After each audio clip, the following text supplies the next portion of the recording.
Hello, everybody. Had to unmute. What's going on? Welcome to the very first debate hub.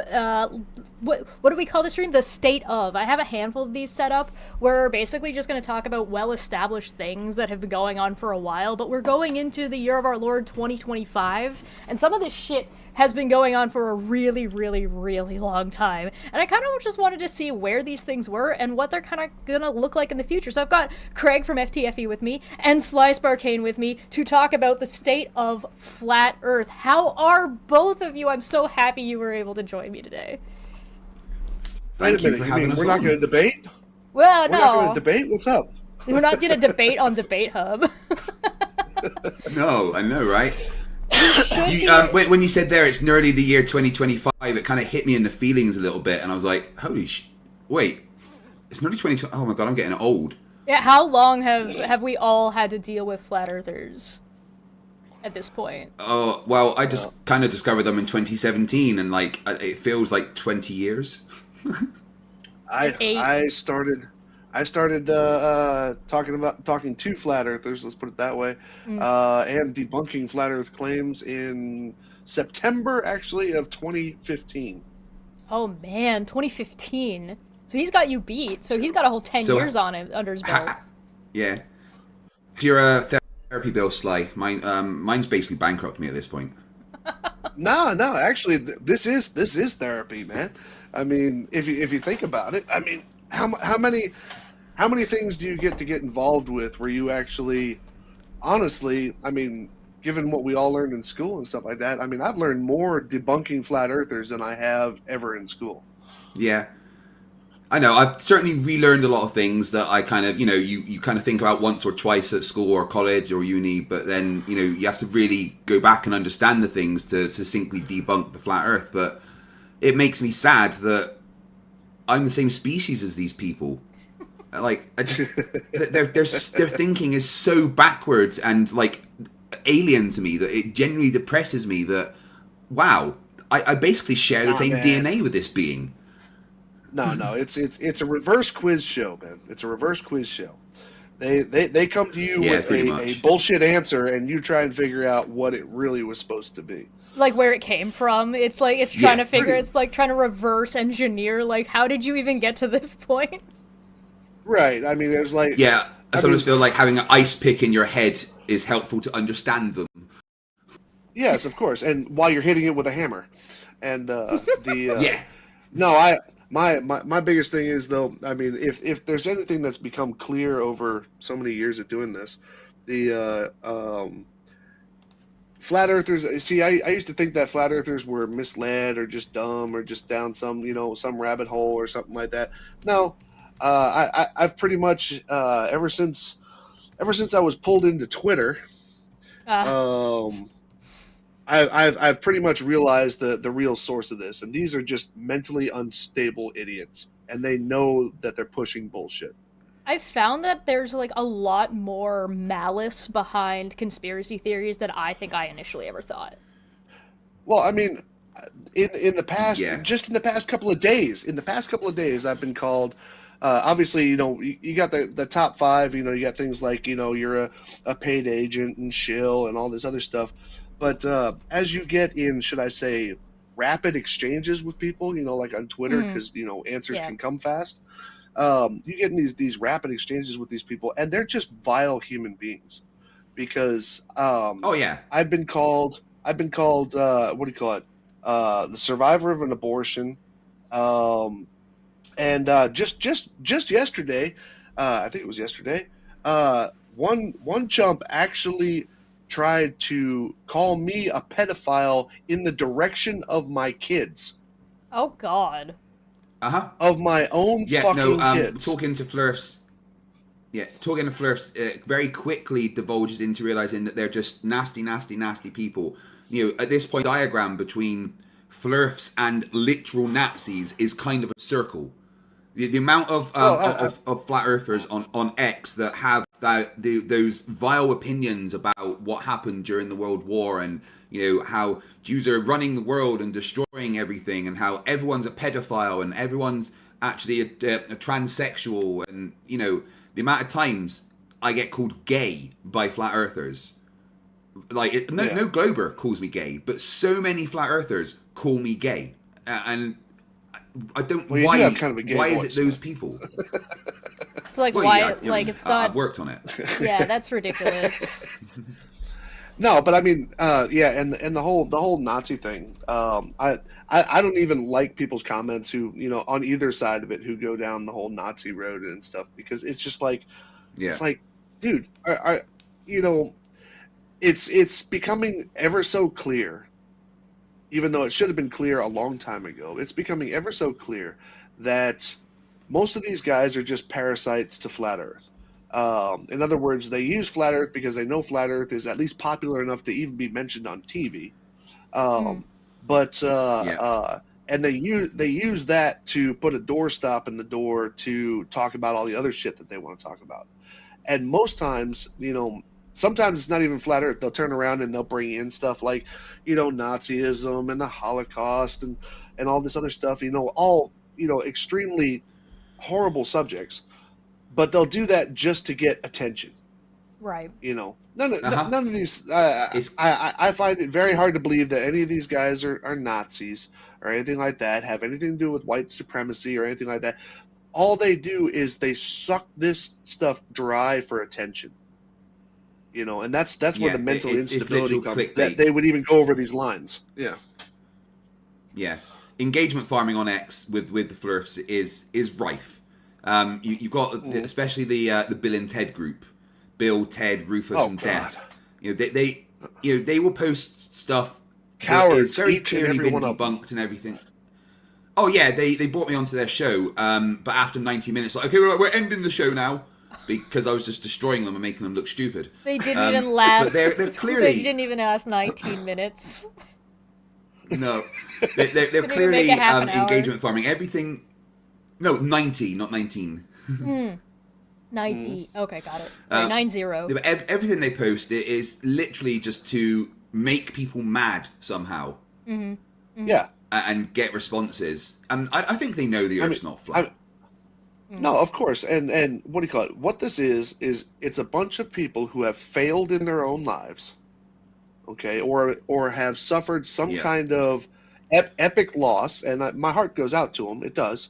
But they've suffered some kind of horrible thing in their life, and all they can really do is assume a little bit of digital courage and assume that they are of some kind of value because of the fact that they are on a platform where they can say whatever the hell they want and let it out on anybody they want to.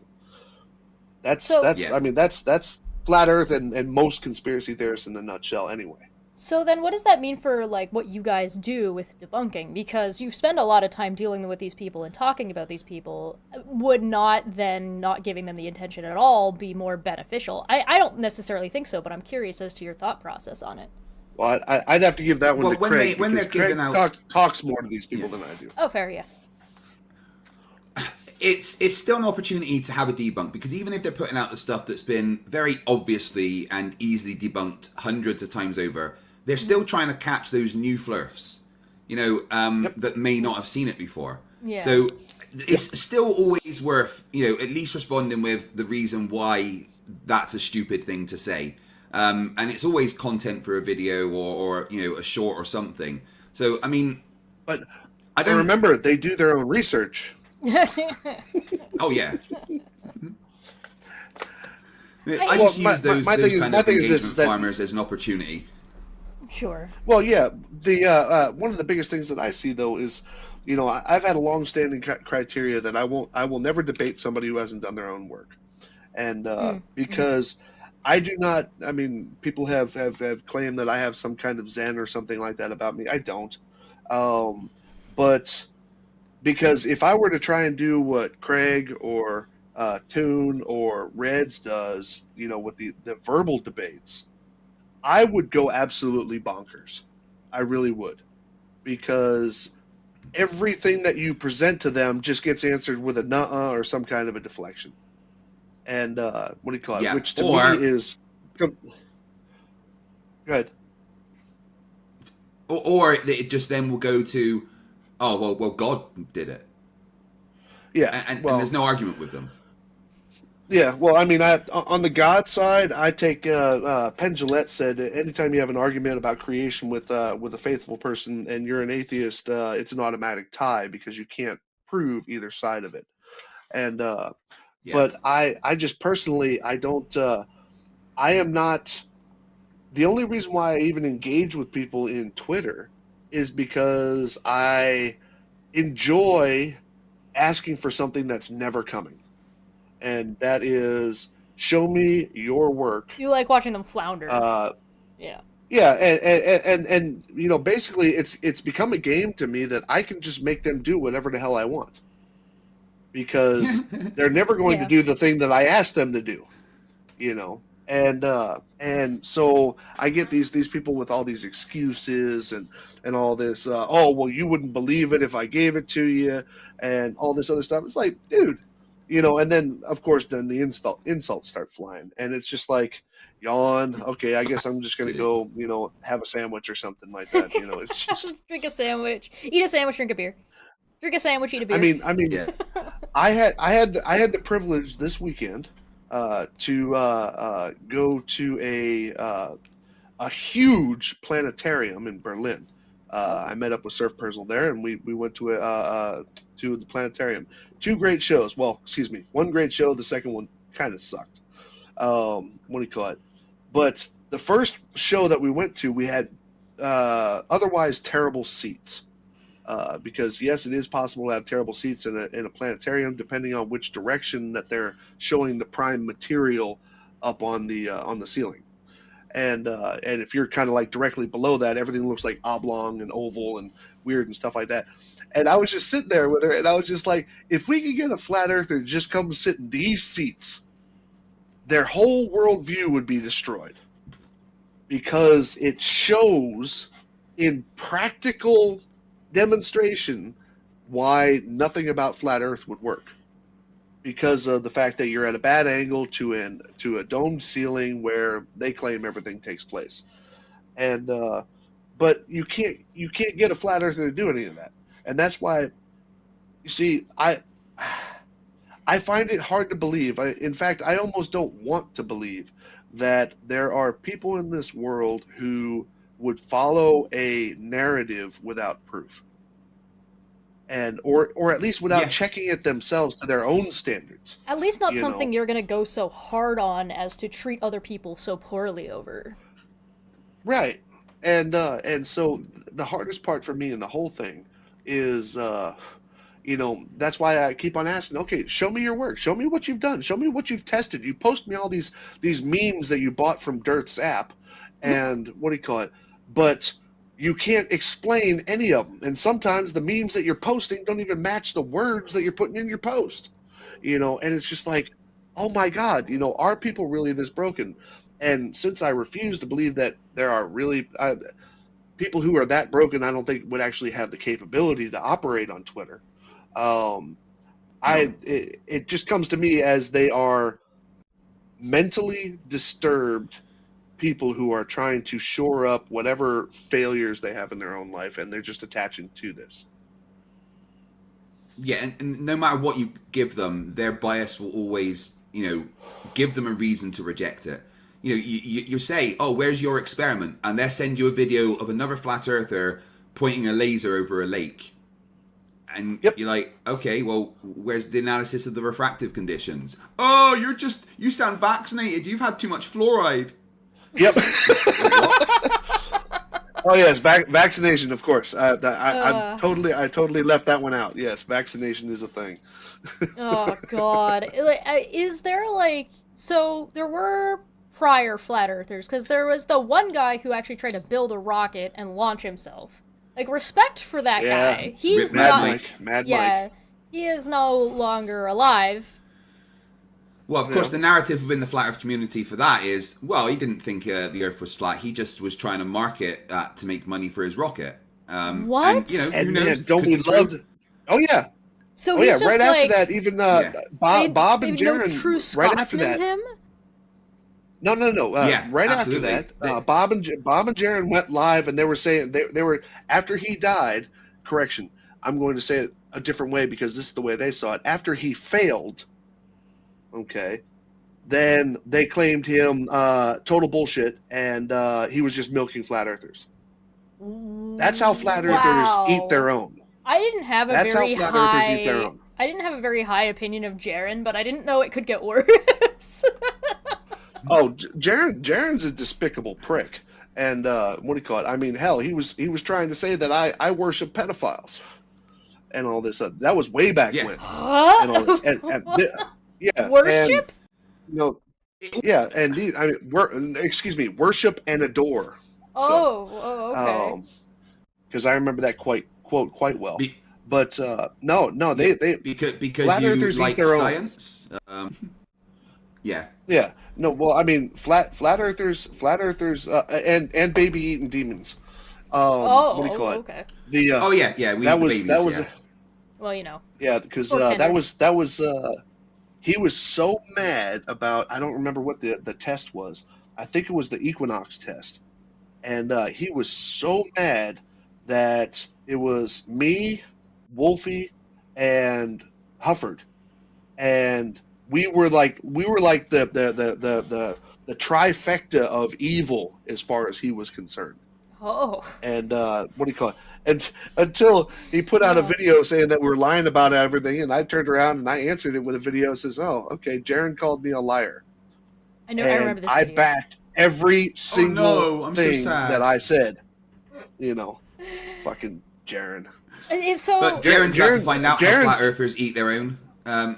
Oh, is so, he? When Jaren goes to when he goes to Antarctica and sees the 24-hour sun and comes back and goes, because he's made the claim that will debunk the flat Earth for him, so he has to come back and say that the Earth is not flat. He is going to get absolutely ruined. Well, you know what's going to happen there, right? He's going to say, You said you came into this around 2017, right? Around 2017, they did a Benford level redo, sort of. And a bunch of flat earthers got together, went out to the Bedford level. Yeah, and strangely, all of their batteries died. All of them. P900 or two. There was two P900s. There was one or two regular camcorders, and a bunch of people's cell phone cameras and stuff like that. All their batteries died. Oh no! All of them. And what do you call it? While they were performing the test, battery. Or something. And but oddly enough, the barbecue afterwards was filmed quite well. Fresh batteries. So now if you follow Jaren's traditions of lying, then getting caught lying, and then trying to cover his tracks. Okay, Jaren, I will say this: Jarenism with the Netflix thing. Okay, and yes. I remember we had to eat a little bit of crow when the Netflix thing came out because we all thought he was bullshitting about the film crew when he actually did the test, right? And all this, and we were we were all like, yeah, okay, it'll come out when the film crew lets it out. Well, we weren't actually informed that there was actually a documentary about flat Earth being made, and so we just kind of took that as tongue in cheek, like, yeah, okay, the film crew, when they release it. But we ate a little crow because it was actually part of a that documentary. But the funny part is that for the 2 years it took for that documentary to come out, Jaren had multiple discussions and at least about 7 or 8 videos, whether as part of live streams on Globebusters or his own stuff, about that canal test. All the setups, all the trials and tribulations that he had with that, all the problems he had with it, and all this other stuff, all kinds of great details on it. And the moment, if not the day that thing came out on Netflix, all that shit disappeared. And we had a problem with the Globebuster site, and all the videos disappeared. Oh, and how all this. Convenient. Right, and even so much as he even removed the stuff from his blog, Jaren's blog. But not only did he do that, but he left the placeholders for it, so the descriptions were all still there. Just the videos weren't there anymore. It was so. So I see a similar thing coming, and I just noticed that I did a video about a Jarenism claim several years ago when he was talking about there's no such thing as 24-hour sun in Antarctica. I actually have a video with his claim and all this because he was talking about there was a time lapse that was being done, but because of the fact that they still had the software set up for wintertime, it only went for like 14 or 16 hours for the day. It didn't go the full 24 hours. So it kept on going. They didn't do nighttime stuff, and so the actual time lapse only goes about 3/4 of a day, and then goes to the next day, then goes to the next day, and all this. And he thought that was some kind of huge conspiracy, What? that it was only Oh, you can doing make that a portion of mountain the out of day. anything. Out of anything. They'll just Right, take whatever and but just use it as an excuse, yeah. now, as much as he would probably like that video to have never gone anywhere, I still have the video and and his claims about it, as well as a video that I posted back then, Jeranism versus Antarctica, about that specific claim that he was making. So it's not like he can run from this shit, So yeah, I don't know if Jaren's Well, going to to come be fair, back he is as owning that. He is owning the fact that he said about the 24-hour sun, and I think if you look at his channel in the past few weeks, he's re-releasing all of his right, and I think that's okay. because he wants to milk the flat Earth community as much as possible before he ditches them. True, You think so? true. Possible. But he's not going to come out and just be like, made "Oh, enough I money believe off of everything this. NASA said." Blah blah blah. Yeah, Yeah. but he's Well, going to turn around and but he's going to also go, "Oh, right, the Earth's a globe, but it's geocentric." yeah. Well, he's had That's a what he's history gonna of do. doing that as well. He'll come out and say that I remember when, no matter how much geometry we showed him and stuff like that. Remember when he was doing the lines on Google Earth and was saying that that's not how geometry works. But then Dr. Zach turns Yeah, around and puts out a video that says y'all need to stop this shit. That is how geometry works. Earth isn't spherical, but that is how geometry works, like that. And then he turns around and says, "Oh, well, I guess the math does work." Oh, okay. And then 5 minutes later, he'll get rid of that video, and then he'll keep on going with his other shit. yeah. But that's It- Jaren in a so- nutshell. Jaren has made This is so much money all- off of this shit. This is all stuff that happened back in the day, right? This is all stuff that's been going on and kind of looking at a pattern of behavior of Jaren specifically and flat earthers in general. But if we're looking at we're 2024, we're looking into 2025, we're kind of looking at where we've been. What do you think? Where do you think flat earthers are going to go? Because I'm kind of suspecting with the way the election went and with the way who Trump is putting into his cabinet that we're about to see a big spike, a huge spike in pseudoscience. Look, if you want to draw some comparisons, man, go into Twitter or go into any flat Earth video, and it's not necessarily the words. Obviously, our administration, good or bad, is not supporting flat Earth. However, the mechanics of conspiracy theories and how the people themselves conduct themselves is mirrored amongst all the conspiracy theorists. J.D. Vance, our future vice president, got up on TV, literally on TV, and says, "If I have to tell a lie to get your attention, I will." Yeah. There's so many comparisons comparisons how the to that conspiracy shit. might work. Yeah. The other day I had a debate on my channel. I can't watch UFO things anymore. No. The other day I had a debate on my channel between Dapper Dino and Peter Markley, who's a young Earth creationist, right? But he's also a savage flat Earth debunker. But he's having this internal problem because he's seeing the fact that all his arguments for young Earth creationism are the same as what flat Earthers do, and he realizes that.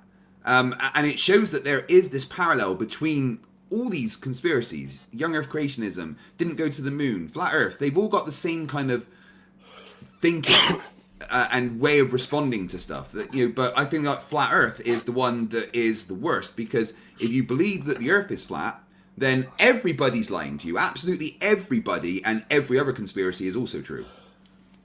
But even if you track down some of their reasons for thinking that, you have to think about the fact that, well, then how come it didn't affect you? you got people who think about, Yeah. we've been injected with drugs as small children, all these other things. Well, how did all of this miss you? You know, that's Yeah. my biggest Yeah. question. Chemtrails is the one that gets me the most. Like, Yeah. chemtrails is really, really gets me because they're like, oh, they're poisoning the sky. But you realize that they also breathe that air, right? Yeah, yeah, I know. And but I had, oh man, during COVID, I had so much fun with chemtrail guys because I was like, because they're obviously they're jumping on all the other bandwagons of vaccines are bad and masks and all this other stuff, and I'd just be on there like, chemtrails, huh? You're wearing your mask, right? You know, and oh, they would get so mad. And it's all that, I mean, because you would want to be protecting yourself from these juices that they're spitting out of these planes, right? I mean, You would at least think. at a bare minimum, you would wear a mask, some You kind would of think. even hell, go old school gas mask or something like that. Hell, but And then the chemtrail stuff pushes to the jet fuel hoax people because they're like, well, where can they keep the fuel? They're obviously we have other people who are talking about all these other crazy things, and it's just like, and I'm sitting over here in Germany and stuff like that. I got Germans around me or looking at me laughing their asses off. Like, where the your fuck did country is a mess. Yeah, your country, but then I did have an old German. I did have an old German come up to me once about, I would say about a year ago now. And he looked at me and says, well, we went through it. And that's all he said. He said, well, we went through it. Meaning that this is the kind of shit that this is where that goes. Yeah. You get the people to buy it, and that's, oh God, it's just so bad. And so listening to all this, It doesn't annoy me when you I've see even stupid lost people in government. Yeah, and I even lost 2 Glober friends and stuff like that because of the fact that they're what do you call it? They're look, political and religious things. Those are subjective matters. Okay, those are matters that you're allowed to have an opinion on, and my opinion can be different than yours. But Yeah. he, one of them just recently, I turned around, I went to go respond to him, and came back with a block message, and all this, and I was just like, huh, like that, and I wrote him on my other channel, and I'm just like, hey man, I think you accidentally blocked me, like that, and he goes, no, I didn't accidentally block me. You considered me a Nazi, and I was like, I did what? And it's one of these things where it's like, okay, I get that the term Nazi gets thrown around a lot by people for stupid reasons, right? But if it looks like a duck, and it acts like a duck, and it quacks like a duck, it's fucking Donald, right? Like that. Like, come on, dude. there's you hit a point. You hit a point where it's just like This is why I never discuss politics. Like the other day, a couple of weeks ago, I mentioned about Donald Trump and that I don't like Donald Trump. It's not political. I've not liked Donald Trump from Home Alone 2 onwards, It's nothing to do with the fact that he's a politician. I just genuinely don't like the before guy. Wham. Yeah. Like, it's nothing to do with his political stuff. It's just I really do not like Donald Trump. I think he's a horrible person. I think he's racist. I think he's homophobic. I think he's, just not a good person. But it's nothing to do with politics. I don't care about American politics, left and right. But I'm allowed to dislike someone. But the amount of people that unsubscribed and said that, I'm just following the narrative, and like just turned into flat earthers because I said I don't like Donald Trump is incredible. Yeah, it's like, don't you hear yourself? I mean, me personally, I keep most of my opinions about things out of things because of the fact that, number one, I like to think that I'm surrounded by, in many cases, adults who understand that opinions are subjective. You're allowed to have yours. I'm allowed to have mine. They can be different and all this. But when people try and turn around and cross that with flat Earth, and they say that, you're just a different opinion than me about the shape of the Earth. No. That's an evidence-based There's thing. a fact versus an opinion. That is an objective thing and all this. And whereas, hey, I'm atheist, okay? I don't like Trump. What do you call it? And I love the New York Giants. Those are subjective things. Those are things those are my personal, things. and all this. And you know what? You can be a cowboy. You can be a Catholic. You can like Trump. Fine, that's on you. Just you just don't have to force it on me. And we're all cool. But people just get so mad about this shit. But that's the thing about flat Earth, right? Stuff like liking Trump or not. That is all subjective stuff, and you can have your opinions about politics. No one's really right or wrong. But when it comes down to flat Earth, that's not an opinion. No, but it's not. The flirfs will treat it in the same way. They'll be like, well, why can't you just let me have my opinion about the Earth being flat? And I'm like, well, it's not an opinion. You're just objectively fucking wrong, you moron. Mm-hmm. Oh, I gotta say this. Just what you just said there. If I had a nickel for every time somebody says, why do you argue against people who have a different opinion than you? And then I always write them back, did you read what you just posted? Yeah. Because technically, they're actually telling me that I'm not supposed to be doing what they're telling me that I should be doing. Right. It's which is, the lack of self-awareness is always extremely interesting to watch. Oh my God, it's hysterical. Yeah. It's hysterical. Yeah. There's something about it and about these conversations that where a lot of the times after you've done it for so long, it feels like you're running in place. But I think what Craig said earlier that is important is that there's always new people coming into the conversation, and you have to keep debunking these things, and you have to keep talking about these things, because if you don't, it makes it like a blatant pothole for people to just fall in and then just get dragged down into the muck and the mud of like just garbage. It's so funny. Yeah. I used to I got into flat Earth because I ended up with an unfortunately large amount of time on my hands after surgery that I went through. Mm-hmm. And so I was just basically parked in a chair taking medication and watching YouTube, because I was literally not really allowed to do anything else. It was akin to bed rest basically. And I watched a couple of videos, and I tripped over about 3 or 4 of these videos that came up in my recommended feed, and what do you call it? And they were about rockets don't work in a vacuum, Apollo hoax, and then all of a sudden somebody said something about the Earth being flat, and I was like, really? Like that, And I thought it was what? funny. And now the that to say that it used to be very, very prevalent. Once you watched one video, it was like all of your recommended feed. It would be all of that in recommended feed, and then something from WWE or something like that. That would be like all of your videos. Yeah. And it used to be really easy. That's why the reason why I have 400 something videos is not because of the fact that I actually sought out to make 400 something videos. The reason I have 400 something videos is because of the fact that it was so easy to look up the next best flat Earth proof. And so it was very easy crop for me, and so I'm just like, well, I can model this stuff out and all this, and then finally when I was healed enough that I was, dare I say, from my doctor, allowed to go outside, which was about a month in, I was just like, the whole time I'm there, I'm like, well, I could test this shit, there's no problem, I could test this shit, and so I came up with a very simple test that would satisfy my thoughts on what was being portrayed as the typical snow globe flat Earth model, flat on the bottom, circling Earth and sun above it. And I was just like, well, there's an easy way to test that. And so I put together basically a sundial, and I had a camera that was capable of doing time lapse, and I crawled out this little roof access hatch to the building I was living in, and still sort of recovering from surgery. And set it up on the roof and set up the test and let it run for the whole day. And I remember being back downstairs a little bit nervous, because the 1 or 2 videos that I saw, and I'm not going to give anybody credit for them, the 1 or 2 videos that I saw made a good sale for it.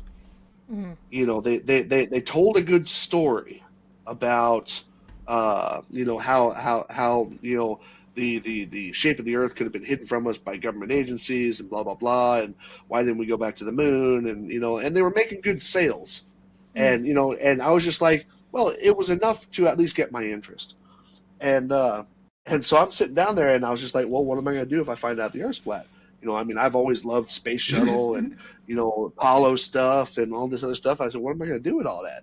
You mean you And were I was just like, well, you open-minded? know, yeah. What? And I was just like, well, you know, I guess we'll know. And I'm like literally looking at my watch, and I was just like, I guess we'll know in a couple hours. And then that couple hours went by, and I went back up to the top of my building and collected up my gear, brought it downstairs, put it into my video editor just to play it back as a time lapse. And I was like, well, job's done. Earth's not flat. Guess the Earth's a because globe. these results do not. I was like, you know, it doesn't support this. You know, every flat Earth model would have failed on a sundial, and it's just that simple. The 15 degrees per hour thing. That's Yeah, you all get the flat earthers that will claim outright that sundials only work on a flat Earth. Yep, because usually sundials have a flat platform to them, and that's their only argument. Oh, what? But the fact that you have to have like Yeah. literally different angles depending on your latitude, you know, it's like, well, explain that then. It doesn't work for you. But to your point, Craig, the whole thing about everything goes in cycles. I was watching. I've watched probably about 3 or 4 videos that come up on debunks of flat Earth. You know, whether it's people we know like Simon Dan or something like that, or people we don't know who just kind of took up the subject for a video. And I'm looking at all these things, and I'm like, I already did that one. I already did, and they're playing, but they're playing as their reason for doing the video because somebody put out on TikTok, you know, some claim and all this, and I'm like, well, aren't you supposed to be the guys who research everything? I was like, I got all that shit. You know, I've done all those. I am arguably probably the first person who did the horizontal compression on a picture. You know, as part of the research here, and I'm just like, I've already done all this shit. You know, so how are flat earthers still making these claims? In the year of our Lord, 2025. Now, from my understanding, the flat earther movement got pretty popular, and then it started to die down. Like what, a year or 2 ago? It was kind of like not nearly as big as it was, but you think it's making a it died down with the Netflix. It died down at Netflix. Yeah, right around. But the flat earthers will claim all the time that flat Earth is constantly growing. And then you show them the Google Trends chart, and they go, "But you went to Google." Yeah, the place that tracks usage on the internet. Yeah, I did go there. You're right. Yeah. And but see, here's the thing. You know where they say it's growing? I'll tell you why they say it's growing. Number one, more people seem to be at least not as scared to go to these flat Earth conferences. Meaning actual flat earthers who have been flat earthers for a while, mind you.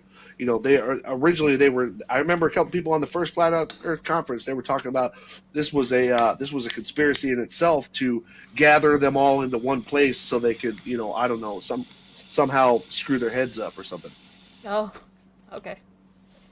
You good, Craig? Right, Okay. I need to quickly take a Riley because I don't want to pee on stream like Riley did. I'll be back in 2 minutes. There was PJ for 2. Sundials only work on the sun. Duh. For on FTFEs.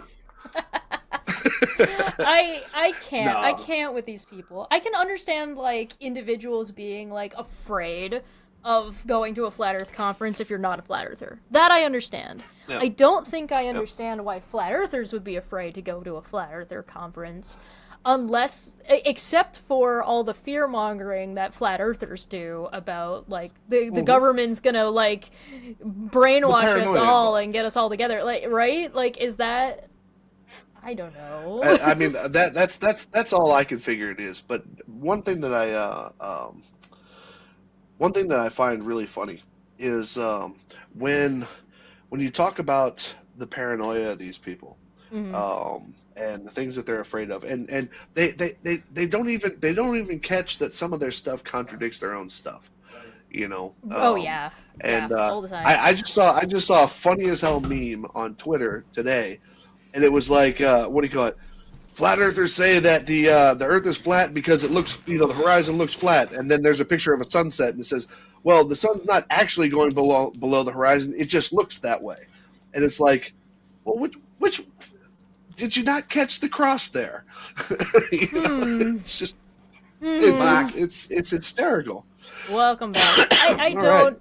My way of talking about flat earthers and conspiracy theories is different than your guys' general approach to things. A lot of the time I think what you guys do is more valuable because what you guys tend to do is deal with the actual facts of the matter. You will sit around and be like, no, here is the math, here is the geometry, here is how it functions. Whereas I'm just like, tell me how.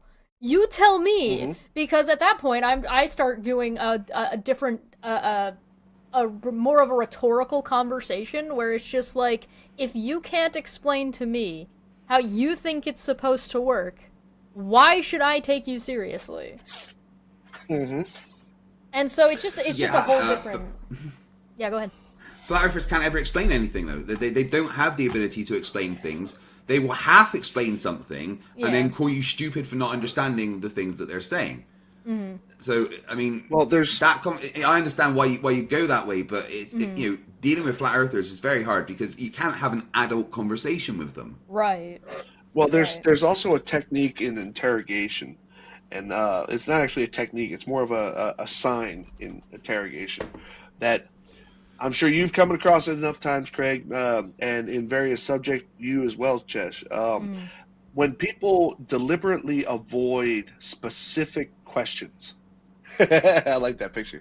When people deliberately avoid specific questions, then that's how you know that they're not a flat earther, because they know that the answer to that question puts them in an inescapable corner. Yeah. Regardless of how factual it is, you know. Yes. Yeah. The Oakley crew have developed this, I don't know, somehow attempt to debunk, a tangent or something, right? Because the Earth's measured flat, they deny the fact that you can measure an angle to a curved surface, right? Which is fucking stupid. Because I went on there and I had these two things, and I was like, I can use the Theodolite app on my phone to measure the angle between these two spherical objects. How is that possible in their paradigm of, oh, well, if you're using angles, then the Earth is flat? Once you do that and you back them into a corner with something that is factual, they're just, they won't answer it. They will do everything possible to ignore actually addressing the point that you brought up. That basic calculus tells us you can get angles to curves. Oh, here's one for your next verbal debate, man. When somebody yells you the favorite acronym CGI, okay? Remember this. CGI is based on Euclidean geometry. Okay? CGI is based on Euclidean geometry. It has to be. So if I'm able to use CGI to make something look even photorealistic, let's not even the Earth, let's say a car or something, or a building, if I'm able to make something look photorealistic, that is using the tried and true methods of simple Euclidean geometry. Mind you, it's much more complex when it comes down to shading and stuff, but the actual buildings and things that you make are using Euclidean geometry. So therefore, if somebody turns around and says it only looks real because it's CGI, they're actually stating to you that the geometry works, to include getting angles off of curves. Well, it's like that the internet as it currently exists wouldn't function if the Earth wasn't round. At least it wouldn't function as it does. It might function differently, but it doesn't it doesn't work that way, right? Like Craig's internet right now. Mine wouldn't. Someone's starting. Yeah, exactly. Well, but on top of that, for at least 15 years, I worked in long haul communications for the Army, and one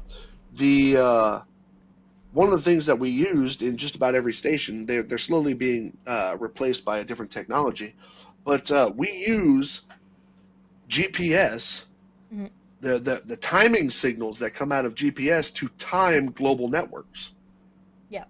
Okay, because in order for global networks to actually, function at the high speeds that they do, they have to be very, very specific on the timing between the devices, and to know what time something left, what time something arrived, etc. It's a whole complex thing, but it's very simple actually.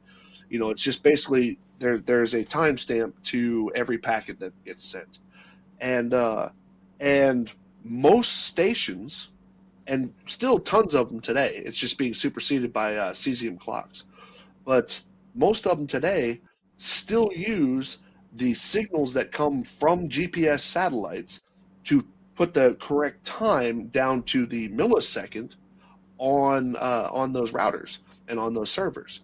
And so, I mean, I laugh when I hear GPS people stands for talk about ground positioning system. So that. no. Yeah, well, I'll tell you what. When you get me when I was in Qatar, we did not have any, should I say, local commercial support, meaning that we didn't have any connectivity out to any local networking. QTEL didn't want to have anything to do with us at first, et cetera, which is their telephones and stuff. Basically, we were isolated sites, and meaning we had no cable contact or radio contact outwards to any kind of deals with any kind of stations. So we were isolated. So how am I providing communication overseas from, let's say, Qatar to Afghanistan or Iraq, or Qatar back to the United States, without any kind of local commercial deals? All three of us are in different countries on this stream right now. Literally different parts of the world. But then what they do then is they'll find an obscure paper about GPS, which will mention something like an Earth-centered reference frame, right? Yep. And try and use that as proof that, the Earth's flat, and they're just, it's just all based on Marconi. Oh yeah, without understanding ionospheric bouncing and stuff, and anything that will back up their claim that even if you read the rest of the papers, it completely debunks what they say. Yeah. I built a meme just the other day for the Marconi thing. I never actually researched Marconi's setup. I already know that all he did was he sent the letter S in Morse code, and it took him a couple of tries, but that was all that made it across the Atlantic. And but the funny part is that I never actually researched his site. What was his setup like? What did it look like and all this? Well, it's nothing more than a couple of towers and a whole shitload of cables. And but no directional antennas or anything like that. He basically blasted it out everywhere and hoped it was going to hit somewhere, and based on a couple of theories. But flat earthers want to claim that Marconi's site was a line of sight that was shot directly from Nova Scotia or something like that over the Atlantic to the UK. Yeah, and if you look at that, anybody who's got any idea of what that is. Yeah, and but this was an omnidirectional transmission. Yeah, I was having this argument with a flat earther, and I was trying to talk to them about ionospheric bouncing, and even explaining how certain times with the weather conditions, more electrical conductivity in the atmosphere, more charged particles, it can go even further. And he took that instantly as, oh right, so the Earth is flat then. Well, what I was trying to do was explain the physics of how it's going around the globe. And I like to try and draw a comparison to being able to bounce the radio waves off the ionosphere to how submarines and whales communicate over thousands of miles. It's the same thing. In the water, there's a thing called the sound channel, right? Between the surface and a few hundred meters down, where any sound wave will reflect off of the dense water and then back off of the surface. And it will keep reflecting up and down following the curve. And that's exactly what the radio waves are doing with the ionosphere. They're bouncing off the ionosphere, hitting the ground, going up to the ionosphere, and it's just bouncing and following the curve. But your terminology is wrong. Your terminology is wrong. Okay. The only reason why I'm saying your terminology is wrong, I mean, obviously what you're saying is correct, but but they hear the word bounce and think of a ball bouncing off a wall. Yeah. And all this. That means it's got to bounce everywhere, right? And I had a guy who on Twitter tried his hardest to convince me that he used a radio and a undisclosed computer program that none of it belonged to him, and he doesn't know how any of it works. Shot out of a 1,000 watt omnidirectional antenna, and claims that, or at least is implying that he bounced it off the ionosphere. Now, all the things that are wrong with that discussion. First of all, a computer program is not going to be there to measure anything because of the fact that, you just shot. Yeah, you just shot off instead of. The doctor told you to jerk off into the cup. You jerked off everywhere. We can't measure that. That's useless. Right. It's all contaminated. I got to scrape it off the wall. What the fuck, man? But on top of that, he was trying to claim that he was getting a directional reading from an omnidirectional antenna. That I mean, to anyone who knows anything about communications, yeah, it was just like, what? But he kept on turning around and said, well, you just don't want to accept my test. And I said, I've asked you questions about your test. You don't know the radio. You don't know the software. You don't know how it was hooked up. You don't know how the detection was worked. You obviously don't know anything about radio transmission. Otherwise, you wouldn't have leaked to me that it was an omnidirectional antenna. And you want me to think that you had a 1,000 watt omnidirectional antenna, I guess, like outside your house. Unbelievable. And you're doing these tests. Borrowed a GPS tower or something. Yeah, right. And it's just like, oh my god. But they don't understand about using the right tools for the right job. Well, it's literally just a radio. This is something that that I've been noticing that it seems to be happening with like a lot. It's like laser tests. I get tired of hearing about those too. But anyway, I'm sorry. I've noticed this happens a lot where it's almost like, and correct me if I'm wrong, but it is almost like the majority of these conversations about a plethora of issues, not just flat Earth, comes down to like weird semantics of people just not they will yeah. Go on. It's things like arguing over the word level. Yes, level can mean flat in context, and it can also mean that it curves in context. And they will fight tooth and nail because they will find one particular definition or usage of a word or verbiage or slight context, and then that is it. That is the only way you're allowed to use that now. You know how I respond to all the level comments? There's two types of responses that I give to level comments when they talk about water is level and all this other stuff. I mean, most times I got tired of saying yeah, it is, but correct. What I do is I either wait for them to say something about level that's not in the context of something being flat, and then I will rewrite their post replacing the word level with flat. Yeah. So they'd be like talking about their education level, and I'll be like, oh, you mean your education flat? And I did the same thing. One flat earther started talking about video games, and I was like, oh, so which flat are you on that game? Level. Huh? Well, which flat are you on? What the game flat is your character in D&D? Or I will come up with something as close to context as I can, responding back to them, talking about their education level, and it doesn't matter what level of understanding you have, and basically every other use of the word level, and they usually get off the subject because it's like, I was driving down the road and I was on my way to my mom's house and I got a level tire. Yeah. It's like this thing that I left my soda out overnight. Now it's level. Now it's level. I feel like we're even going back further and further and further. Like the conversation almost feels like it's regressing because this is happening in like so many types of conversations, whether they're political or not. Whatever. I will tell you where that comes from. Oh yeah, sure, by all means. I will tell you where that comes from. Educate me. And it started. Raise my flat. No.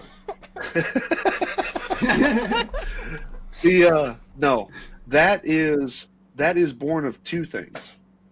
One, the internet, unfortunately, and I was writing about this a while back.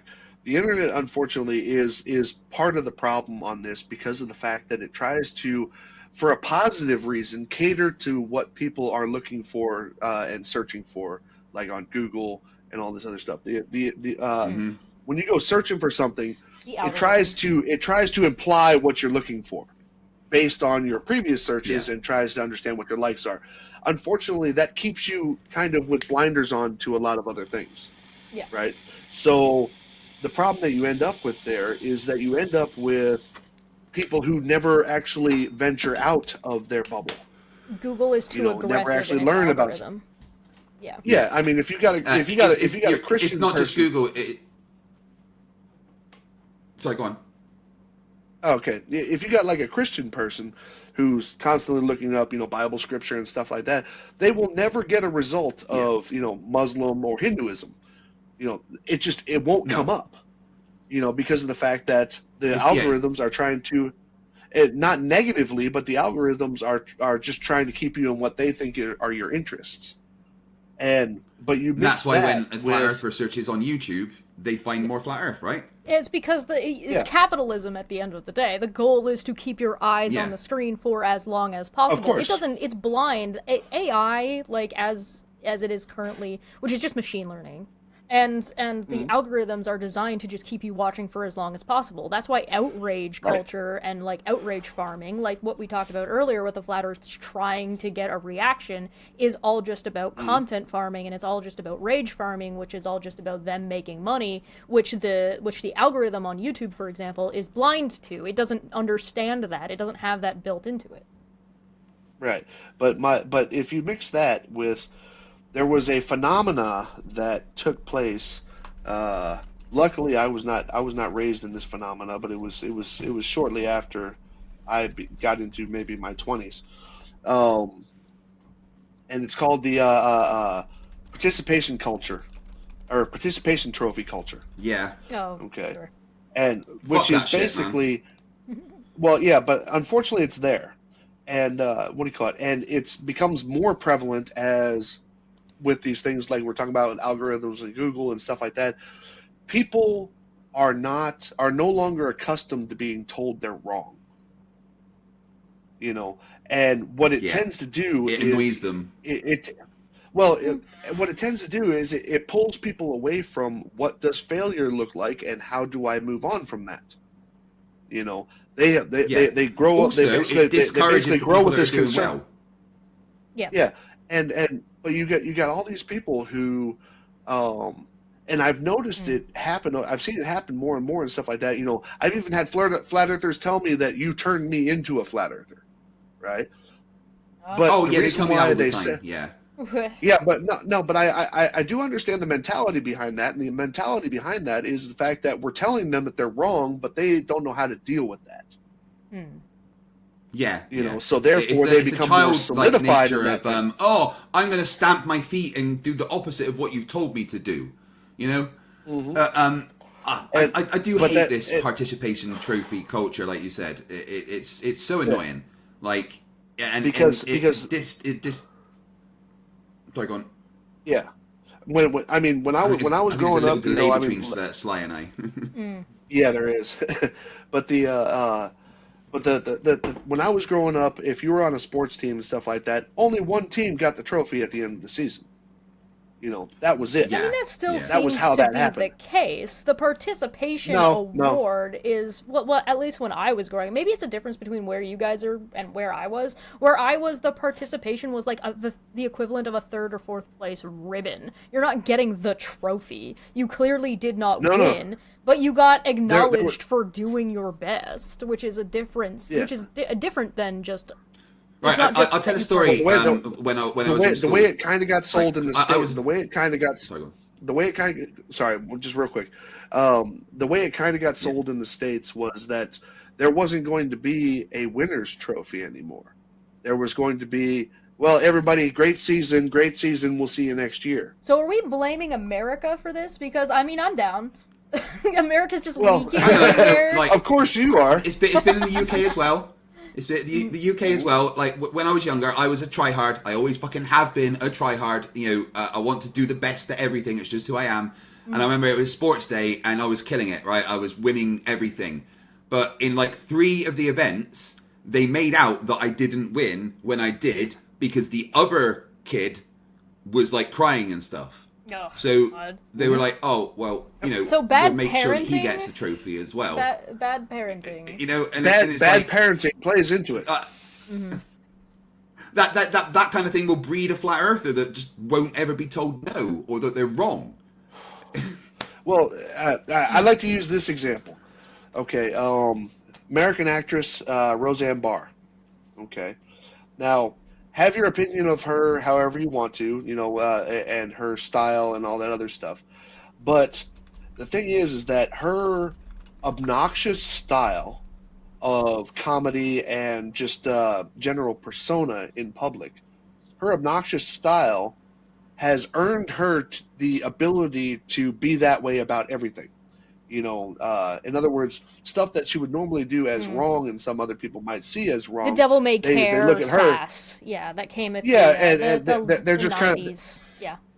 Right, but what they do is they look at her and they give her a pass on it because that's Roseanne. That's how she does things, and all this. Well, the problem that happens there, because she is a big supporter of conspiracy theories right now. So she's emboldened. And the reason why... Yeah, she had Flat Earth Dave on. Yeah. Oh, but the funny part is that what it is that she has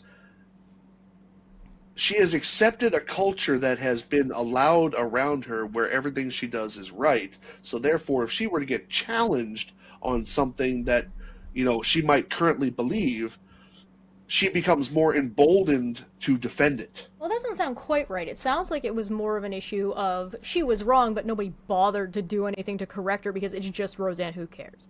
Like, if we're not going to worry, well, I mean, we're not going to deal with it. Well, if you look at what Craig just said, it was because she cried the loudest. Sure.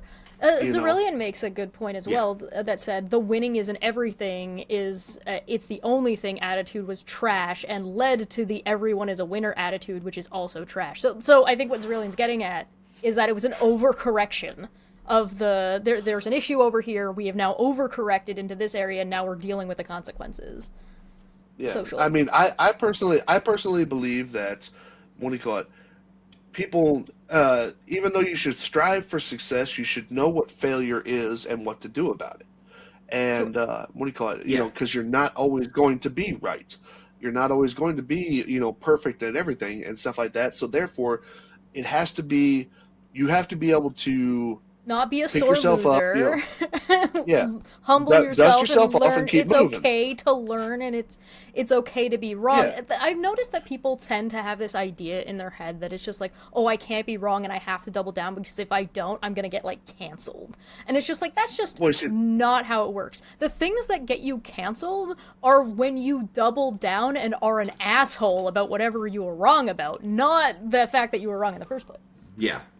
Well, I mean, because flat earthers, I have yet to meet a flat earther who's still alive. Someone who said that they were wrong about something, because they feel that if I say I'm wrong about this thing, that opens the door for them to say that I'm wrong about everything. I mean, they're right about that. So. Yeah, and so the problem is that you get flat earthers who just cannot even be honest to themselves. There were two super chats that came in. JP for 2 said, one, well, Craig, you were gone, said, sundials only work on the sun, duh. And then another one that said, is that a Jacko globe or a Globo lantern? And then My Unfinished Journey for 666 said, hail Nero, hail Debate Hub, hail the Globeheads. Thank you so much. Greatly appreciate you guys swinging by. And guys, watching on my side, make sure you are subscribed to Debate Hub. You can click on the title, you can click on the pinned link, or you can click in the description. Subscribe to Debate Hub, or I'm sending Daniel Pratt to your house. Oh, he's gonna be under your bed. Oh, you mean you're not sending? He comes with the water heater as well. Yeah, thank you so much. Del brings his own shed. Daniel Pratt gets outside. Yeah. Oh, bloody hell, no. You just wake up one day and there's a shed in your garden. Oh, shit. It's Del. I just haven't heard Daniel Pratt's name in forever. But the flashback. what do you call You it? just gave him Well, no, but it is kind of funny that when you think about the people who surround themselves around flat Earth and all this other stuff, Daniel Pratt at one point, he had a follower that wanted to kill me. Literally said it out loud. Oh yeah. But I remember Daniel Pratt went through. I think he was living in Texas at the time. I don't know if he still lives in Texas or somewhere in that area. And there was a hurricane coming towards him, and it was a nasty one, and all this. And anybody who's lived in the southeast of the United States, which I have, nasty hurricanes, no joke, and all this. Okay, if you don't live in a trailer home, it's not going to destroy your house, but it's still going to fuck a lot of shit up. And but and it's very dangerous. And I remember as he was buckling up his live stream or his hangout or whatever it was that day, and I was the only one who told him that I wish him safety, and go get the safety and stuff like that, and let us know you're all right and all this. I was the only one. All the rest of his followers and stuff like that were running on in the chat about various different shit and didn't even pay attention. Mm-hmm. They were kind of bandwagoning his live stream, and I was just like, and I had confronted. Well, not confronted, but I just, it came up later as he was, when he came back online and stuff like that, and he was coming full force against me again. And I just said to him, I was like, man, just think about this for a second, man. I was the only one who was concerned about your safety and all this. None of your friends were and all this. And if you turned around tomorrow and you became a globe earther, every one of them would try and eat your ass alive. He was never a real this, he was never real. I never believed him and all this other stuff because we've seen that happen 1,000 times. Well, it's kind of culty, right? So it's. But then Daniel Pratt himself is actually going completely psycho, and he's done videos lately. Like he did a whole video telling Creaky Blinder to kill himself. At the same time, he will do videos reading Bible verses and saying he's a man of God. God damn. Sorry, what was that saying? There's some broken motherfuckers in this world. It's such a grift, right? Yeah. It's one of those things where it's like I get it and I understand. It's reasonable. There are pastors and preachers who have an entire program to help them leave their religious groups, of whatever group that may be, because of the threat of the people around them, or because their lives are nothing without those things. Right, and that's their job, that's their livelihood, that's what everything that their identity is built around. And you can find the same kind of thing with Flat Earth, where you will be relentlessly attacked if you change your mind about even the smallest thing. So the incentive for finding the truth is just not there. The incentive to be honest is not there. You're actually decentivized to do these things, and how can you possibly claim to be a movement that's about exposing the truth of this conspiracy theory when you're not even allowed to course correct? You want to know? All you can do is lie. The moment that it was undeniably clear to me. Obviously, it should have been clear a lot earlier, but the moment that it was undeniably clear to me that this is a grift, this is a fictional subject-based grift. Was when I went to Frankfurt in 2019 to actually meet. I thought I was going to meet up with Riley, but he chickened out. I thought I was going to meet flat earthers that I knew as part of that Globe Lie tour, and when I saw, because I'm running around Frankfurt trying to figure out where the hell they were going to be, and hell, they didn't show up till 3:30, 4 o'clock in the afternoon, and. But it kind of hit me when I actually saw the RV go by, and it says the Globe Lie Tour, and I was just like, if Flat Earth was actually true, they wouldn't be calling it the Globe Lie Tour, because that's poisoning the well. That's them trying to say that the globe is a lie. They would be saying the Flat Earth Proof Tour. So anytime somebody comes up to you and starts talking about the globe is a lie, that means they've done nothing to back that claim. Yeah, they're already starting. Because it's just that simple. They're saying the quiet part out loud. They just want to say that the globe is a lie. They don't want to say that the Earth is flat. They just want to say that the globe is a lie. I find that with most because, debates, right? I find that with most debates, even like back in the day when I was participating a little bit more often in those things, was that they didn't really come with their own arguments most of the time. They mostly just came to poke holes in whatever you guys were saying. But there's a question from... No flat earthers come with evidence of the flat Earth. They just come with arguments against the globe Earth. Hole, yeah. But their arguments against the globe Earth are completely based on straw man ignorance of what the globe Earth actually is. I've got a question from the side chat from Tom that says, are there any moderate flat earthers? And if so, what do they believe that makes them different from any others? Moderate flat earthers? Sorry? Moderates. So they're like, oh, well, maybe it's flat, maybe it's a globe. Oh, well, some flat earthers do that, I think, as a get out of jail free card. Oh, it might be that. Right. I'm not making any definitive claims. Oh. Yeah, and Globe Slayer is one of those, or at least he was. And he would always try and take the high road and say, well, I'm not sure, and and it could be this, but now he's just a drive-by troll. And there's this thing that Yeah.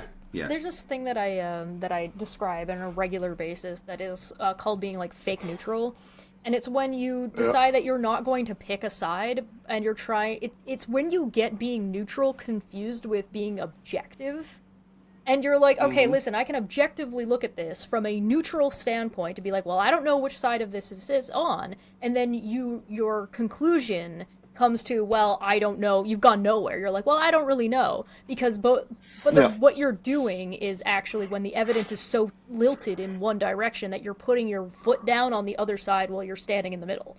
And to try to pretend that these things are equal. There is not equal evidence for the flat Earth that there is for the globe. There's no evidence for the flat Earth. Because I hardly call... But we have to... What do you mean? I've got an actual picture of it. No evidence for the flat Earth. Have you not seen this? Oh, Terry Pratchett. This is what NASA do not want you to see. And this model actually explains sunrise and sunset, because sunset is just when the elephants lift their legs up to let the sun go past. Oh. Yep. Oh. I still play that. I still play that clip from GS. Yeah. You have to go back so far in the conversation, though, that you then have to have a conversation about what is evidence. And it's like, well, is me looking at a flat plane evidence? Yes, but how do we interpret that evidence? And the interpretation is what matters. I find the, as you put it, moderate flat earthers to be more disingenuous than the flat earthers themselves. Because the flat earthers themselves, they have committed themselves uncritically to the belief, aka indoctrinated themselves into flat Earth.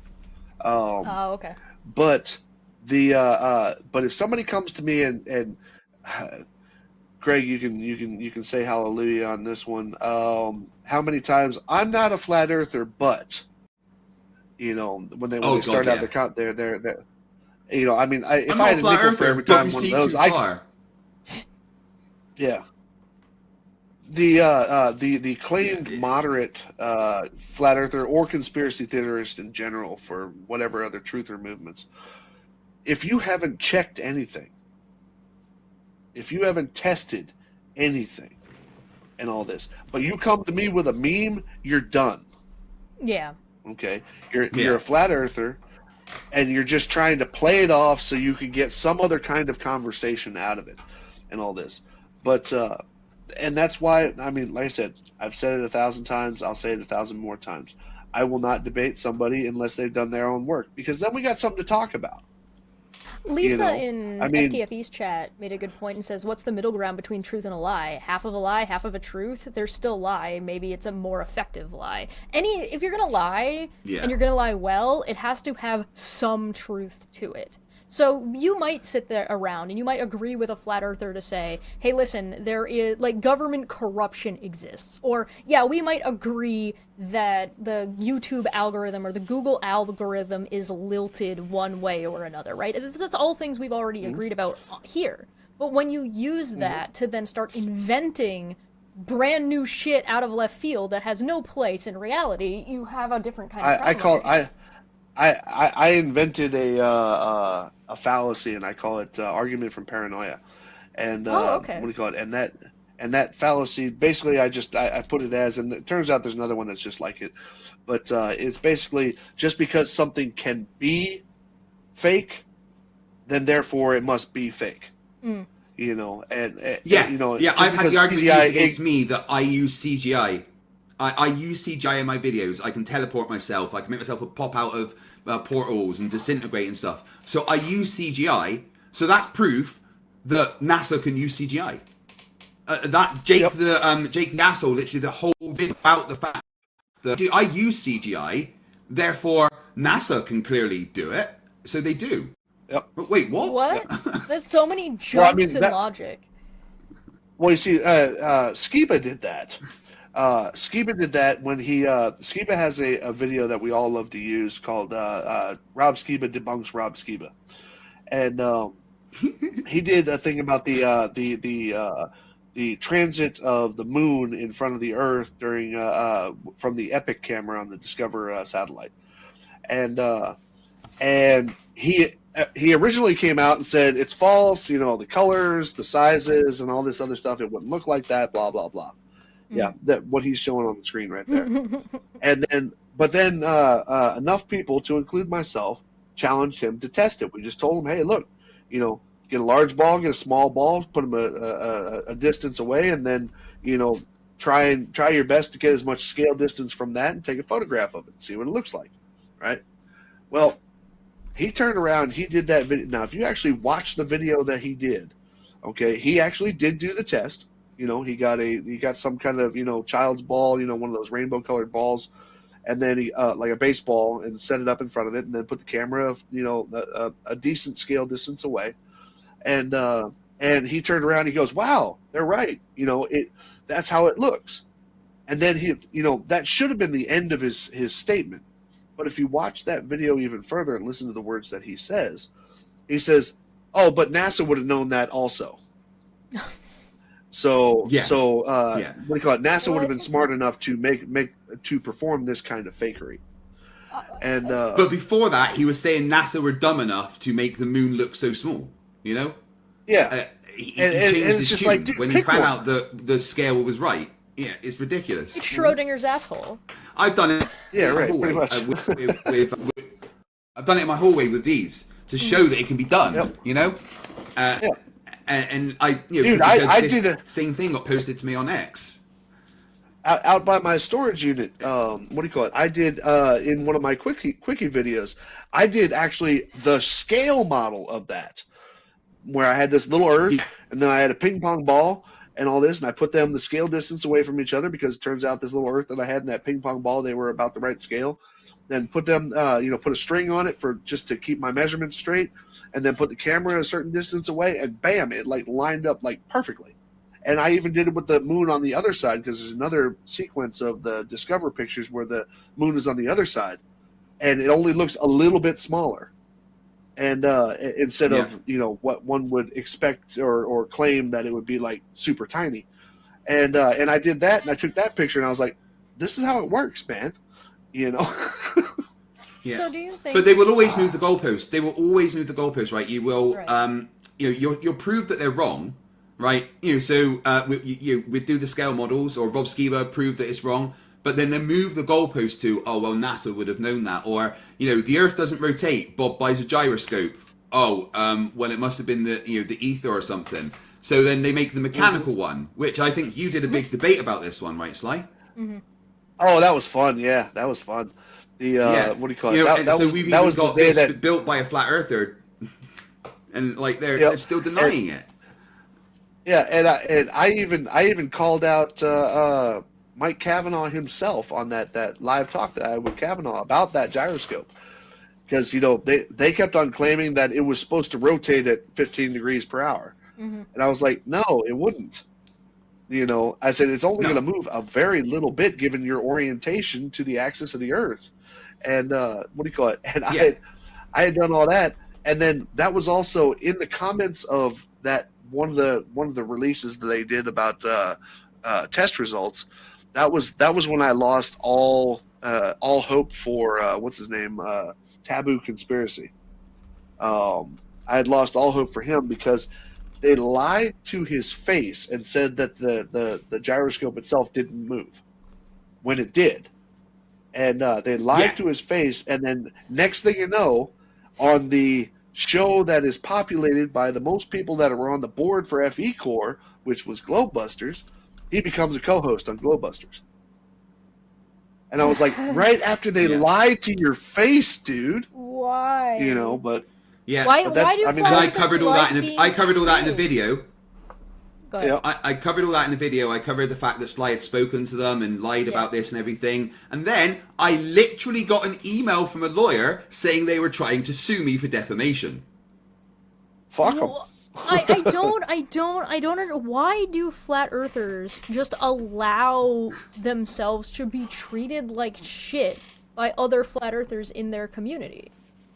It's like That's if they where, I don't know. I don't get it. No, that's where that's where the religion part, the belief part in this comes in. Yeah, it's like a cult. Because they've got Stockholm syndrome almost. If you were to go up to a practicing person of religion, and I'm trying to be respectful in saying that, I just don't know the words to put it at. But if you go up to a practicing person of religion and stuff like that, and tell them that, you know, and start bringing them evidence that no, this isn't true. Well, it's already ingrained in their beliefs. And once you get in there, you can puppet the fuck out of somebody. You know, and that's what it is that once they get this stuff ingrained in their beliefs, then you've already lost. The only way out is if they get themselves out. Yeah, I think it's because so I have a show on Saturdays. It's the first Saturday of every month, and it's all about philosophy. And it's called Living with Philosophy, whether you like it or not, because a lot of this it comes down to a lack of education in philosophy and a lack of education in what is a belief system, and a belief system becoming part of your identity. Once you're a flat earther, you are branded as a flat earther, and that becomes a part of your identity, both internally and externally. And so what are you then if you're not a flat earther anymore? It breaks down who you are as a person, and so you're willing to take abuse. Yeah. Right, exactly. You're willing to take abuse, and if you become an ex-flat earther, you get attacked by this group of people because they're so cultish in their behaviors, and it's baffling.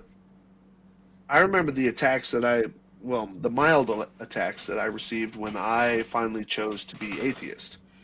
And I mean, I grew up in the church, you know, Sunday school, all that other neato stuff, and what do you call it?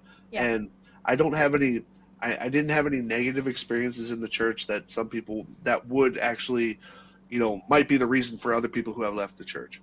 I wasn't really into it. I wasn't really in it, and what do you call it? Coupled with a couple other things in my life, to include my military service, it's kind of an odd sequence here, but in order to preserve what I was taught about religion and God, in order to preserve that, I couldn't accept that would be the resulting earth that we live on in society that we live on today. And and so it was really weird to accept that and then finally give myself permission to become atheist. And what do you call it? And Richard Dawkins had an interesting statement about that. He goes, "When did it become the not normal person who stopped believing in a all powerful being in the sky?" Sly actually had a really good conversation about his deconversion a little bit with, I believe it was Bearded Heretic and Jeff that came on, and that was on my channel, which is going to be reposted on this channel in the next coming days. So if you are interested in a more in-depth conversation about that, feel free to come by and check it out. Yeah, absolutely. And he never did get back to me, man. You face a lot of attacks on stuff like that. Like a lot of attacks when you leave a group, especially because the group views that as a loss to themselves personally. Right? If Jeranism stops being a flat earther and he's they're held up as a very important individual that commands respect amongst flat earth, if he's no longer a flat earther, that takes a huge ego blow to flat earth as a whole, right? Well, here's something else to that though. Many years later, I had I had a girlfriend for a little while, and she was involved in the church, uh, and uh, and I went looking for her one time because I had kind of, well, in her eyes, I had kind of done her wrong about something and all Sure. this, which was just nothing more than a bad set of circumstances that happened. Nothing like cheating or anything like that, but it was just it. She and I were in a dispute, and I knew what church she went to, and I went to that church looking for her, and the and obviously when I got there, there was nobody there. The only person that was there was the pastor, Hmm. and he and he and I got to talking about my military service and the complications that are involved with that, and being in a relationship with somebody, going to different places and all that other stuff, which was the set of circumstances that happened here. And I remember him saying, well, maybe we could pray together or something like that. And I was raised to never disrespect somebody who said they wanted to pray for you, and what do you call it? And Sure.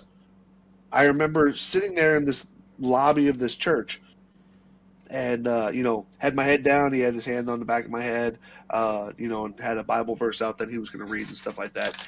And it was the feeling of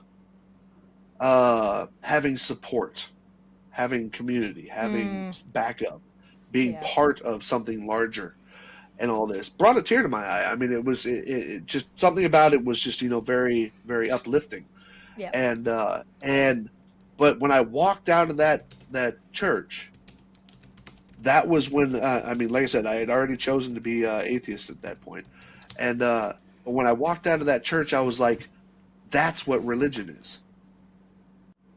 I Well, remember that's just at having least that thought. one positive thing that religion can bring to you, It's or it's and it's something the like it's flat the Earth. It's that community. community. It's the group. It's having people around you that Hmm. agree with you and feel special. Yeah, backup and support. You don't feel alone, right? And and when I went through that, I was like, you know what? That makes sense to me. Mm, And then I've had now watching flat earthers many years later, mm. now watching flat earthers and how they uh I could see some guy getting just getting actually almost to the point of understanding something that doesn't work about flat earth or does work with the globe or something like that. Then one of their troll friends show up, throw a couple of memes out or throw a couple of gifts out or whatever, or talk some shit about somebody. Then all of a sudden it's like a light switch. Yeah. That person who was on their way to understanding something is now, oh yeah, man, these guys, Crabs in they're a trying to bucket. sell me this shit and all this. And it's like, really, you know? It's crabs in a bucket, right? Like one of them starts to Yeah. make a little bit of progress, and the rest of them all drag him back down. Yeah, Craig. Yeah, yeah. I feel like you can have that sense of community and stuff though without the religious connotations behind it. Like, you know, Hmm. I feel like churches could be replaced with just community centers with people that would be like, if you need to talk, come here and stuff like that. Yep. Because then, flat Earth is like it's like a cult religion. You know, Hmm. Yep. no, no, there's much more of that. You will just listen to what I say rather than the support around flat Earth, It's and not it's real very support. different to Yeah. the experience that Sly just described. Flat Earth is much more like a cult than a religion It's because it's so because conditional. you can, Mhm. yeah, like people that will listen to Nathan Oakley that will take his words as sacred. The fact that you can't measure an angle to a curved surface, and they repeat that and repeat that and repeat that. Well, at the same time, Nathan Oakley's actually going around saying stuff like this. So you don't need the toilet anymore. Why? Because your body has reabsorbed all of what was contained in your bladder that you would consider waste. Well, it's not waste, or your body would. There's no way it would reabsorb it. Yeah, and that is fine. But then Wait, people is would he talking listen about to. drinking piss? Or did you just Sounds jump more Yes, like yeah, you're internally drinking it. I don't know if you can see the Waste. entire panel It's not there. waste, or We've got Patricia Steer, we've got Nathan Oakley. Oh, hold on one second. Let me make it so people we've got can see better. Santos. Yeah, we've There you got go. Santos in the middle there. Patricia Steer, Nathan Oakley. I think on Oh, the I right remember there when that this is happened. actually the Morgile. Yeah, I remember and when like this happened. they will. it's bad because it turns into the cult. You know, they will listen to anything that Nathan Oakley says, and then he says you can drink your own piss, and now we've got a bunch of people drinking your own piss! And they're all just fucking sitting there nodding along. Have they considered trying each other's piss, though? I remember this time frame. This time frame, I have to say this. This time frame was when there was a love triangle between Nathan Oakley, Antonio Subarats, and Patricia Steer. But I think, unfortunately, I don't think Patricia Steer knew about it. I see. Oh, goodness. Oh, no. Antonio's there as well. Antonio was in that meeting. Yeah, she went to Europe, and because Antonio was living somewhere in the UK as well, and she went to Europe, and there was some kind of a fight between this is what we referred to it as the breakup, but where because Antonio and Oakley were like really tight. And then Patricia comes over to the UK, and and there's this one picture. There was this one still capture. It was one of Antonio's fucking thumbnails on his video, where Antonio's sitting there with this big ass, ear to ear grin on his face. I'm not going to claim that anything happened between her and him, but and she's just got this kind of look on her face that it was a picture of satisfaction that eating snails is now over. And that was just the look on her face. It was just like this, like that. And I remember writing a note on there. I wrote a comment on there. I said, regarding your thumbnail, this is what happens. This is what happens when you were excited about going to the UK but went cheap on the hotel. And and oh god, it was so funny. There was such that later, shortly after that precipitated some kind of breakup, because we used to say that Oakley and Subarats were together, and but they there was some kind of split up between them after that visit, and which we just had. Oakley and Subarats know that Patricia Steer was also in a relationship with Mark Sargent in Mark Sargent's head. Well. You cannot hold that against her. You have any idea how many people think they're in a relationship with me right now in their own head? Too many. Well, but here's someone in my chat was saying how cute you are. Yeah, we'll see. But here's the what the fuck? And everybody's obsessed with me and Surf Persil, so because we live in the same country. Yeah. But to her credit, she's a great woman, and I have met her many times. Sweet. But we have but all that stuff with Subarats and Oakley. Oh my god, it was so funny. But then as soon as she backed out of Flat Earth, right, shortly after, or actually it was shortly before the documentary came out, because she was part of that as well. But as soon as she pulled out of Flat Earth and stuff like that, everybody was like, "Oh, she's trans, and she used to be a dude, and all this other." It just straight away her to shred. I mean, I felt so bad for her, because I was just like, they were just being so vile, but I was just like, 5 minutes ago, you guys were lining up trying to be on her show. Since we're going down memory lane, somebody in the chat had asked Sar from over on my side had asked. What was an argument that either of you guys had faced that have been like the most difficult to debunk about Flat Earth? Like, has there been like a question? Yeah, like a question or a statement or an argument that's been like more difficult to deal with. Nothing. Right, nothing has been difficult to debunk about Flat Earth. Sometimes I've had to go away and do some extra research, like specifically around relativity. I've got a degree in physics, but you don't really touch relativity in physics. And then Witsit comes along with all his nonsense about relativity. And in my first debate with him, I wasn't as up to date with the arguments, right? So I had to go away and learn. And I spoke to experts. I spoke to PhD physicists. And I got an expert on the channel that literally teaches relativity and learned these things, so that I could go back and succinctly debunk. There's never been anything that was difficult. because debunking flat Earth is not something that is difficult. You can, it's the sunset. I will say on flat Earth debunked. Yep. No, I will say on my side, something that I keep on trying to rein in. My difficulty, the only things that I have difficulties with, sure, I have a couple of shortcomings in math. I watch some of you guys, just whip out these, like long math equations out on paper and stuff like that, and I'm just like, whoa, that's pretty cool.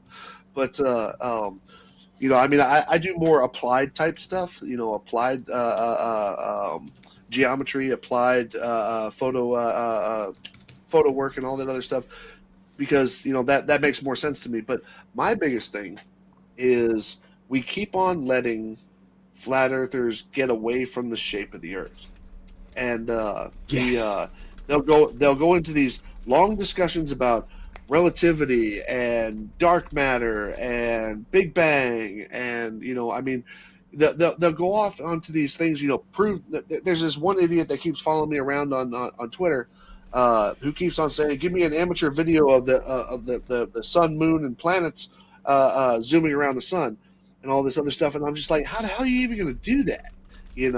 And I was like, be the most boring video that you ever saw.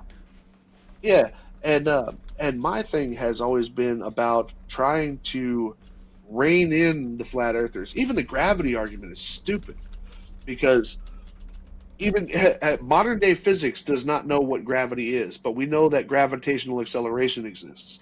Okay, so if you want to go up and line up for your Nobel, go prove what gravity is. But all you did was define what big G is. We already know what little g is. So if you gave it a cause, you didn't change the Earth, right? And no. But my biggest thing has always been to try and rein that in, because if you want to talk about the calculus that's involved about the orbits of the planets and how they're tracked from the Earth, if you want to talk about the distance to the sun or distance to the moon or distance to other planets and measuring those and all this, if you don't know what you're measuring from, then nothing else is going to make sense. Literally nothing else. This is why. And It's Uh-oh. Greg, you're roboting. I'm here, robot. Uh-oh. Beep boop. Scooby-doo boop. Oh, am I back? Oh, almost. Is it good? Maybe. No, Yeah, you're good It's now. almost Starting. There you go. Okay, video's back. Video's back. There you go. Yeah. Hey, starting. Elon just shut me down for a sec. Yeah. You would. What was I saying? I lost my train of thought now. Had to do with reining people into the shape of the Earth versus all these other external subjects. Oh yeah, this is why I like to use Foucault's pendulum, because it's a measurement of Earth's rotation, but you can use it to show the shape of the Earth by the fact that it changes based on latitude, which is a prediction of the shape of the Earth that is rotating. And I would always try and force that into the argument, the fact that, well, why does it show different based on where you are, matching the predictions of the shape of the Earth? The only argument I've ever had back is, well, it's a parlor trick. Yep. I could probably tell you who even said that, because I know who's common on saying that. But Who?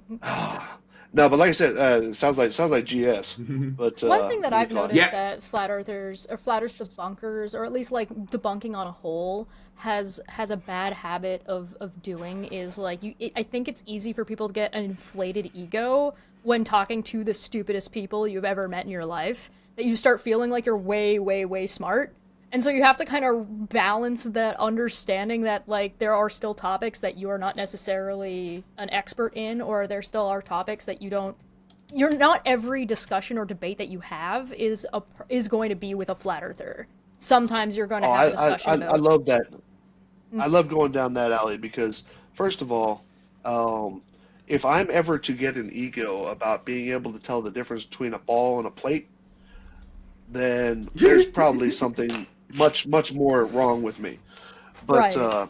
I don't get an ego about this thing. Number one, I don't think get an either ego. of you have that issue as much, just from what you've just explained right now. You've just explained how there have been times and things that you have to go and double check, and you have to go and talk to experts and learn something.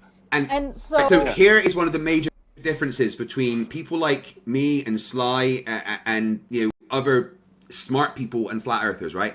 If we find out that we were wrong about something, you know what?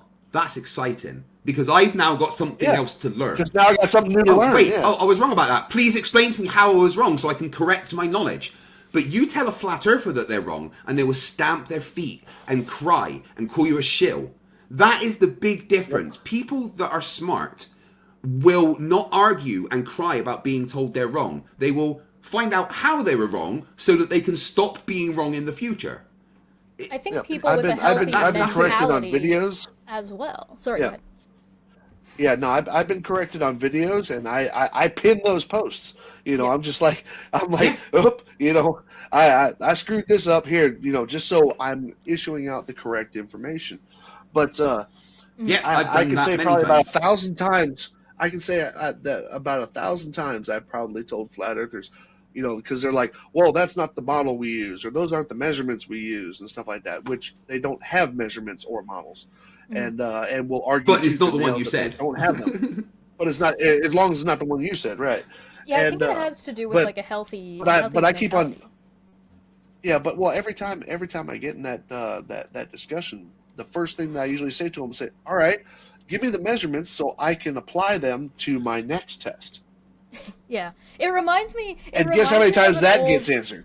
It reminds me of an old bit from like old YouTube. I don't know if you guys remember Ask a Ninja. And Ask a Ninja. Oh my god! I was watching Ask a Ninja earlier and Ask a No. Oh my god, that was like OG YouTube. I loved Ask a Ninja. One of them was, "Are there ninja midgets?" And in his explanation of this, he says, "What's the deal with 8th graders? Alright, don't get me started on 8th graders. It's the tude. I'm the top of the school. You're at top of a 2-year school. You're at the top of the bottom, waiting to be the bottom rung of the next institutional ladder in an institutionalized holding pen. Like, get out of here." And like, that's what I feel like a lot of like the debunking community can fall into that trap really easily, and I think a lot of flat earthers live in that trap. Where it's just like, oh, I'm arrogant, I'm important amongst my little group, and so therefore everything I say is right. And it's like, no. Well, no. I will never claim arrogance or anything like that, but I learned one lesson a long time ago in the Army, and that was the only difference between competence and arrogance is which side of the argument you're on. Yeah. Yeah. I mean, I could be competent and you could call me arrogant because of the fact that I'm giving you factual information that might challenge something that you're saying. Therefore, you think I'm being arrogant. No, I'm just giving you the facts. I think a healthy person that's not stuck in like some kind of toxic scenario will not identify themselves with like just an idea or one thing. A healthy person is willing to learn. A healthy person is willing to listen. And so a healthy individual is not going to be so married to a singular idea or a singular factoid that you believe is right, which you could be wrong about for all you know. You can't know what you don't know. Well, there's been enough times where flat earthers have come to me and stuff like that. Oh, well, if you actually did your research, you would know that the Earth is flat and stuff like that. My answer has always been, look, I've tested every claim that's been brought to me, or at least the ones that are possible for me to test. And I've even created my own test that would satisfy my own curiosity about a certain subject or whatever. And I'll do all that. And I said, look, if I would have found that there was even the slightest hint that the Earth could be flat, I said, I wouldn't need you. Okay, right. You would be somebody who's in my way while I'm knocking down NASA's door. Right. Right. And what do you call it? Yeah. And that's just something that they just can't grasp. Because I am not in their little belief system and all this, then I have to be arrogant. I have to be an asshole. I have to be this. And I'm just like, dude, just because I can draw 2 lines and I can say there's an angle that can be measured between those 2 lines, and yet I can also say in the same sentence that neither one of those 2 lines is required to be a surface, doesn't make me arrogant. That just makes me factual. Yeah. Yeah. You know. The thing that I find the difference between confidence and arrogance is confidence is the ability to back it up, and arrogance is without that capability. Confidence. So no, you can be dumb in confidence. I'm saying competence with a P. I know. Yeah. What I see a lot is that flat earthers surround themselves with yes men and dumb people. Like you look at the panels of people like Oakley and Yeah. dumber than they are. Okay. Yeah. Right. So let me ask a question. What would you rather have? Would you rather be in a room with people that are dumber than you or in a smarter than you? Yeah, I think that's really important. I think that's one of the reasons why I would much rather be in a room with people that are smarter than me. If you are, I would rather lose leader, against the best instead of win against the worst. Let's wrap it up on this. Absolutely. Smitty says I'm the tallest kid in kindergarten, but also that's exactly what it is, right? But if your leader, if like a main figurehead in your group, in your ideology is telling you to drink your own piss, maybe you're not in the right camp. maybe you're not in the right camp. Maybe reconsider your options. Because, I mean, you could have that without the piss drinking. All right, we're going to get out of here. Thank you so much for joining us. Tell everyone. Wait. Oh, yeah. Wait. What? You had a super chat that asked me a question and I hadn't answered it. So let me answer it real quick. Go for it. As far as my avatar. Yes. My avatar when I first got into, if you watch old Nathan Oakley videos, because he was one of my first like real opponents. What do you call it? My original one was from Schoolhouse Rock. It was a picture of the Earth. It was a cartoon picture of the Earth, but everybody said it looked like Mr. Bubble. So I was just like, okay, I'm not going to use Mr. Bubble. So what I ended up doing was taking the 72 blue marble picture and superimposing onto it a jack-o'-lantern that I had carved and won a contest like 2 days before that. It was just an idea that I had. Nice. Since then, time went on, and I was just like, well, you know, the jack-o'-lantern does actually kind of mix with the Earth because of the molten core and all that other stuff. And I was like, okay, that's kind of a cool idea. This one that I'm on right now, since my having the Ukrainian colors on my thing pissed off enough flat earthers, and other conspiracy people, because nothing triggers people like yellow and blue, man, I'll tell you. But I had just gotten into messing around with this AI stuff, and I said, well, carve me a jack-o'-lantern, an evil jack-o'-lantern out of an Earth, and this was one of the 4 that came out. Well, I'm gonna have to shame you for your use of AI. For shame. Well, look, I can't draw, so I use AI. No, Craig, she's making a very valid point here, and this is a valid point that goes back to me first knowing her about her artistic skills. And I am also a commercial artist, and I enjoy doing art. However, this came out really cool. Don't say it. Don't say it. I would have drawn it myself. It's just that unfortunately my touchscreen from WeWoo, I think they're called. All I'm hearing are excuses right now. Hey, look here. I have tapping on my desk right now on my microphone. I am tapping on the piece of shit stylus that came with it. Okay, the stylus died, and yeah, well. All right, Craig, you want to read your super chats? That's where that came from. Yeah, I'll quickly read those. My unfinished sock for $2 says, like and share the stream even if your socks are flat. Well, socks can't be flat because the Earth is curved, right? And so your foot would be curved. It's quite clear. Monkey Cat Pat Pat for $2 says, is Chesh secretly Mallory? I'll never tell. Chesh? I'll never tell. Lord Luminous Poo for $2. Always better to be a smartass than a dumbass. Yeah, well, flat earthers are... Well, actually, I can't say flat earthers are dumbasses because I don't want to be mean to dumbasses. Power to the People for £2 says, Witsit is the most arrogant twat I have ever seen. Yeah, his performance on Tim Pool. If you want to laugh, guys, go and read the comments in that Tim Pool video. Oh, God. A lot of them are things like, I hate that ginger prick. All right, thank you so much for joining us. The next coming up on this channel will be next month in December. We have two. We have Jeff Holiday coming on. Jeff Holiday is going to be talking to us a little bit about politics. And we have Chris Shelton, who's going to give us another video that's like this one, where it's the state of, but we're going to be talking about Scientology. Thank you so much for joining us. We've been live on FTFE's channel, so you guys know to like and subscribe, and don't forget to hit the like button and become a member if you're over there. Slide, I believe, is linked down below, but Slide, do you want to tell people where they can find you, and then we'll get on out of here.